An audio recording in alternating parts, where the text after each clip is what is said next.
Hello everyone and welcome to Season 7, Episode 50 of Pro Wrestling's Top 50. I'm your host Travis McNeil, and today we conclude our countdown of the top 50 matches in CHIKARA history with match number 1 on our list. The absolute best match in CHIKARA history, which is the Torneo Cibernetico between Team CHIKARA of Mike Quackenbush, Jigsaw, Eddie Kingston, Hallowicked, Icarus, UltraMantis Black, STIGMA, and Vokoder versus Team BDK of Claudio Castagnoli, RS, Tim Donst, Pinkie Sanchez, Delirious, Sara, Daizee, Haze, and Tursas from the CHIKARA The Dark Cibernetico event held on October the 23rd of 2010.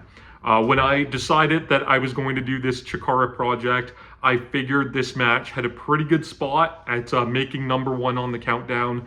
And when I watched, everything, I knew that there was no way that anything but this match could be number 1 on the countdown. This to me is not only the best match in CHIKARA history, this to me is one of the best independent wrestling matches of all time, bar none. I think, there are some quintessential, independent matches that just are perfect encapsulations of the time in which they happened. I think of matches like the Ring of Honor versus CZW Cage of Death match from Philadelphia in 2006. I think of the Necro Butcher versus Samoa Joe from IWA Mid-South Something to Prove at the ECW Arena in 2005. I think about the Cage of Death 5 match between Zandig and Team CZW and the High Five from from CZW Cage of Death 5 in 2003. And I think about, amongst others, but I think about this match from the 2010 Ciberknetico. This was, not a culmination because it wasn't a blow off, but this was a big match along that CHIKARA versus BDK story. I mentioned when I talked about Quack and Jigsaw winning the tag belts from Claudio and RS, how that felt like, Sting and Hogan from Starrcade 97 done right.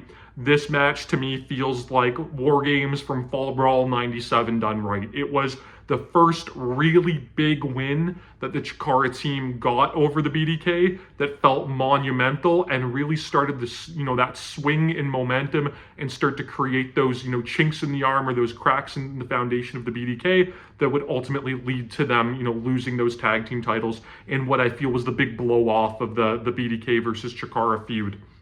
And, in Greensboro, when the Four Horsemen lost to the NWO, there's been all of this talk, for so long about that killing the territory, one of the hottest WCW territories ever, that killing them. To see Kurt Hennig, turn on the Four Horsemen and brutalize Ric Flair and to have the Horsemen lose in North Carolina in the War Games to the NWO. And this match, it was so smart in giving, Team CHIKARA that big win. So our story here is we have this, war between Arez and the BDK and UltraMantis Black, this battle for power and control over the Eye of Tyr. And, UltraMantis Black has to assemble this squad for the Ciberknetico. And he knows that, he could take all of his friends or guys that might agree to do it, but they're not going to beat the BDK because the BDK had been running roughshod over the entire CHIKARA roster throughout the year of 2010. So he needed to do something that seemed almost impossible. He needed to unite all of the Gen 1, the original CHIKARA guys. And, if he was able to somehow get them all on the same page, maybe then and only then would they be able to topple the full BDK roster. And that's exactly what happens in this match. Beautiful, beautiful pro wrestling. The crowd for this in Hellertown is one of the hottest CHIKARA crowds you will ever hear. This isn't, King of Trios weekend. This isn't, a Tag World Grand Prix or, any of those big kind of, CHIKARA weekender tournaments where people travel from all over the world. This was, a regular CHIKARA show, but it had this huge, hot crowd that just wanted to see the CHIKARA guys win. And that makes wrestling so much fun and so much better than what it can be, alternatively, which is what we see it as so often, where you get these crowds that truly don't believe. They ultimately don't care who wins and loses. But wrestling is no better than when you have, that want and that desire for somebody to beat the other. That engages you better than anything. That's the pro wrestling that I love, and this match is a perfect example of it. We get, all of this great stuff early to pop the crowd. We have Bryce Remsburg come out and basically say, I'm the senior official in CHIKARA. The Ciberknetico is going to have 2 referees. So Derek Sabato, the BDK referee, you can be the floor ref. Get out of there, which gets, the crowd buzzing and a big pop there. You have Shane Storm, who was STIGMA at that point, and, Icarus, 2 of, the most dastardly heels in all of CHIKARA. But you have them come out, together, which says so much about unity. These 2 guys hate each other, even though they're both heels. Young Lions Cup 3, Night 3 in Pittston. I just talked about it, the other day. There is this, deep-seated rivalry between these 2, but they make their entrance together, showing that unity.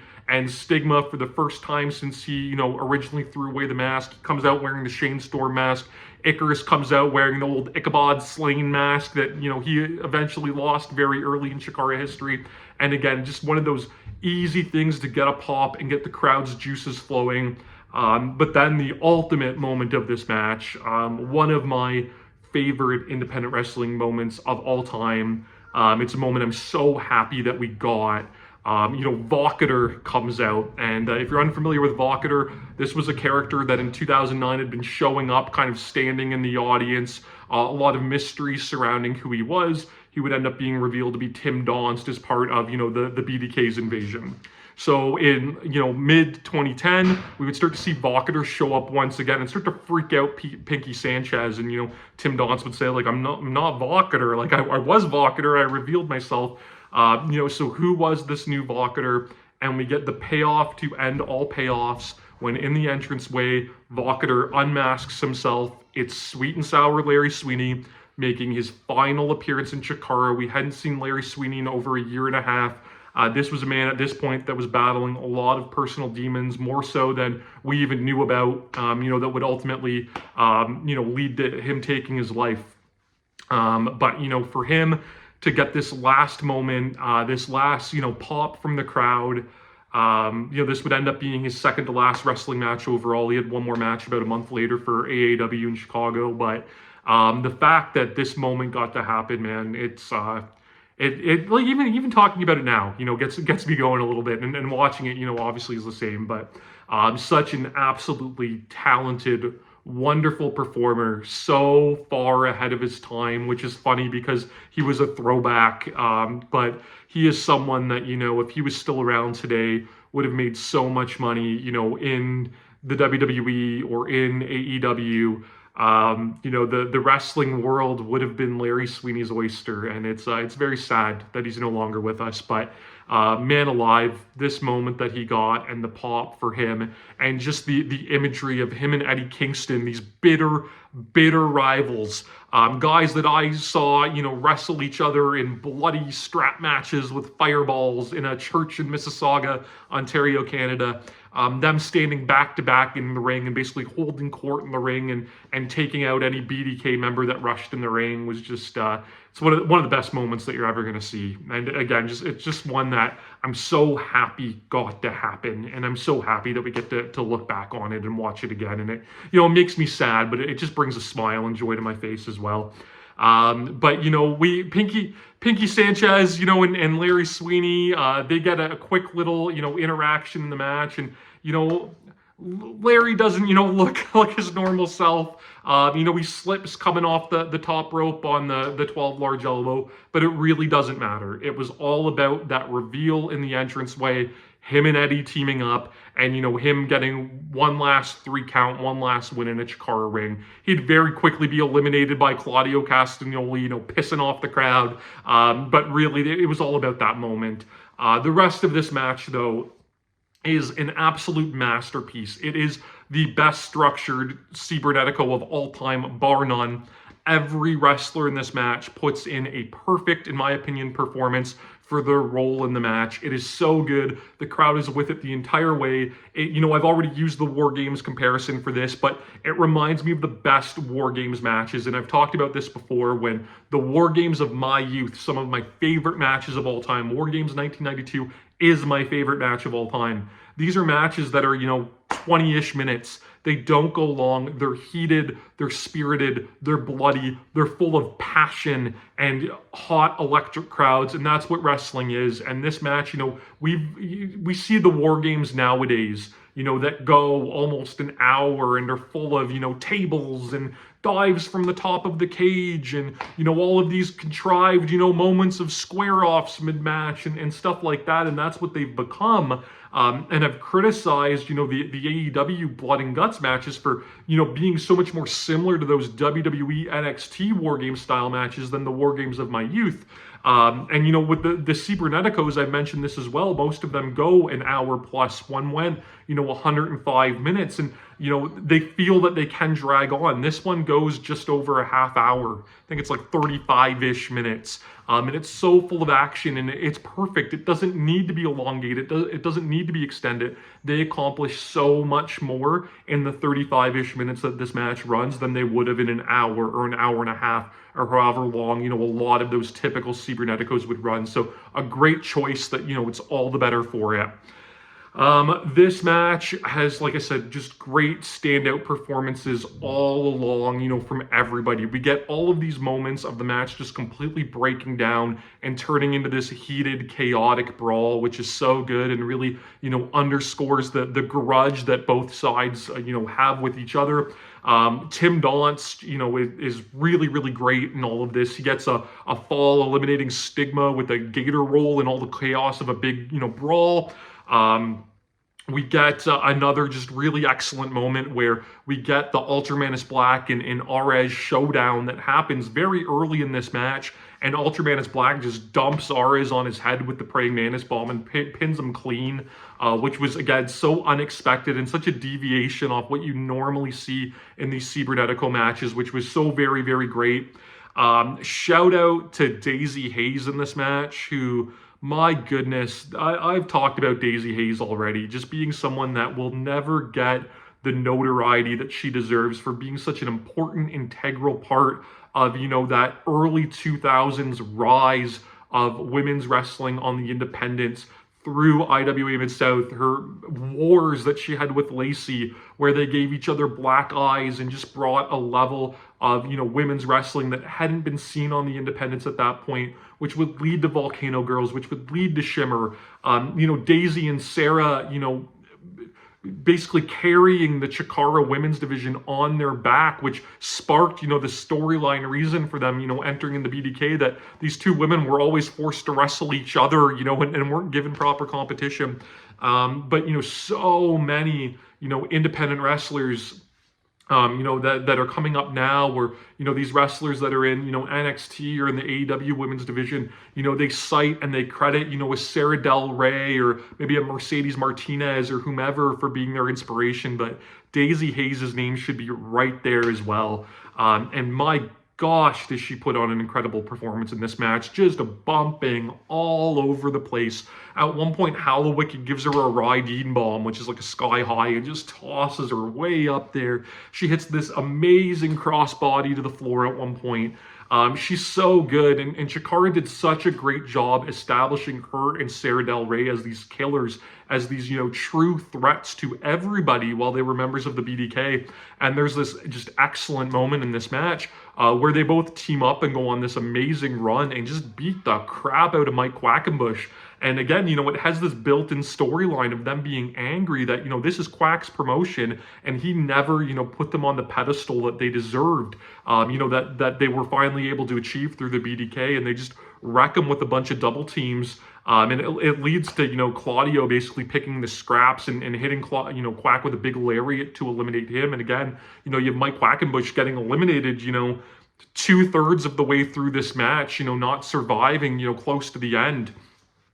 Derek Sabato, this is a guy that, added so much to the BDK feud.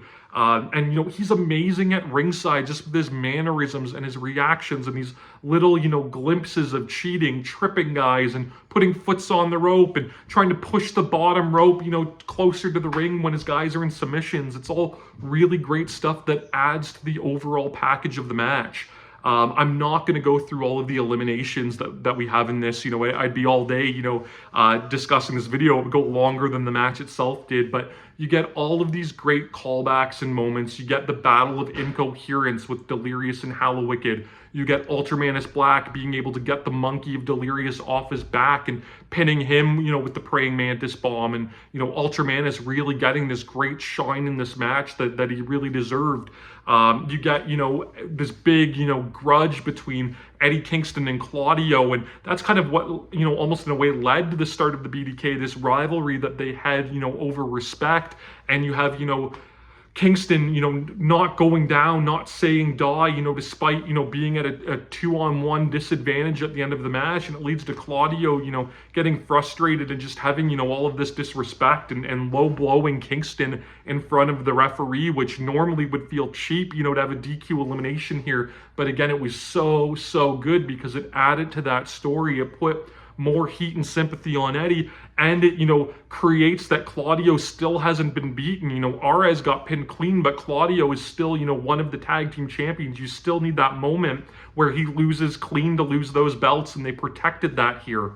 The moment where Daizee and Sara get eliminated is so good.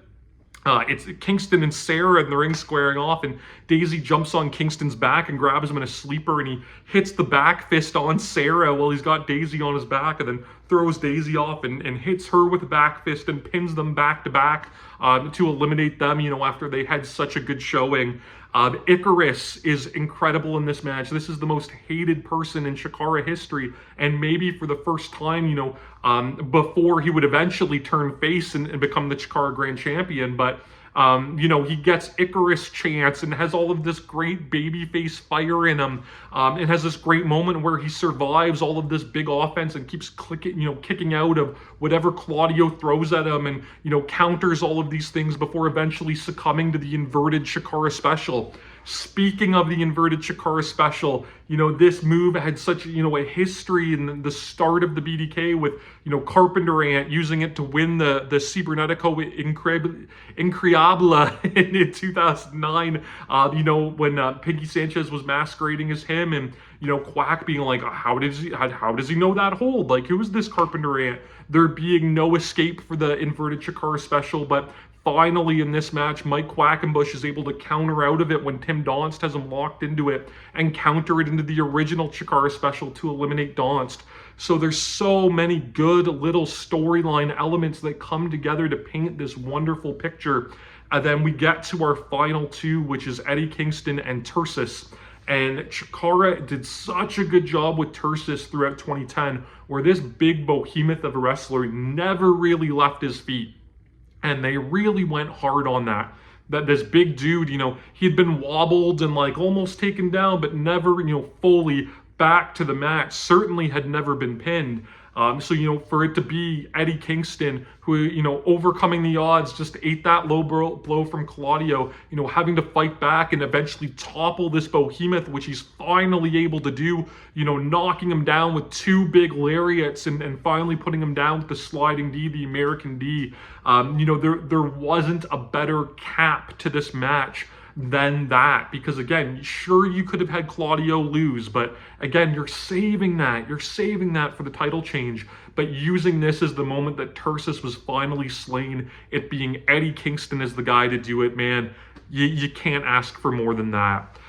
This match to me is absolutely 100% perfect. I would not change a thing about it. And to me, that is what makes a perfect match, where I can honestly sit here and tell you from the heart that there's nothing at all that I would change about this match. 5 stars every inch of the way in my book. The best match in CHIKARA history, one of the best independent matches of all time, one of my favorite matches of all time. It brings all of these emotions out of me, watching it. I've seen it several times, but watching it now, it gets me going just as much as it did back, when it originally happened. All of the Sweeney stuff, all of the story, all of these great wrestlers that I love, you know, in their primes, having these incredible performances, a super hot crowd. This is everything that professional wrestling should be, and it's why it's the #1 best match in CHIKARA history. You can watch this one, of course, on independentwrestling.tv. Subscribe to my channel here on YouTube so that you never miss a video. Follow me on Instagram and Twitter at Wrestling50. And normally I would say please join me again next time as we continue to count down Pro Wrestling's Top 50, but this time you will not have to wait long. Coming very soon, Season 8, we count down the top 50 matches of 2022. Be on the lookout for it. Thanks as always for watching. Take care and God bless.